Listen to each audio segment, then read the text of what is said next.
ተጠንቀቅ 5.6 ነው ያልከው ይሄን ቡና ነበር የምንሰራው አሁን ደግሞ ከአንድ አመት 5 ወር ወደዚህ ወደ ሪል ስቴቱ ዘርፍ ገብተናል ይሄ የምታየውን ህንጻም ደግሞ ጥንቅቅ አድርገን በአንድ አመት ከ5 ወር እናስረክበናል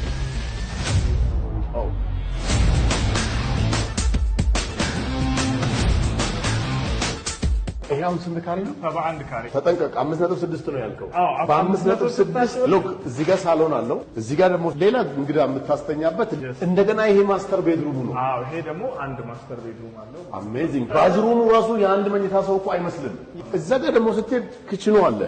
ይሄንን ነው በ5.5 እያልክ ያለው ዲቨሎፐሩ የራሱን ቤት የሚገነባ ነው የሚመስለው 30% በባንክ 60%ን ደግሞ በሁለት ዓመት ክፍያ በነገራችን ላይ ይሄ ቻንስ እንደዚህ አይነት ቤቶች በጣም በአጭር ጊዜ እየተሸጡ ስለሆነ ኑና ግዙ ይሄኛውን ቤት አስረክባችሁ አዲስ ጀምራችኋል ኦሬዲ ይሄ ቤት ተሰርቶ አስረክበዋል ይሄ ደግሞ ኦሬዲ ተጀምሯል ይሄ እንዳያመልጣችሁ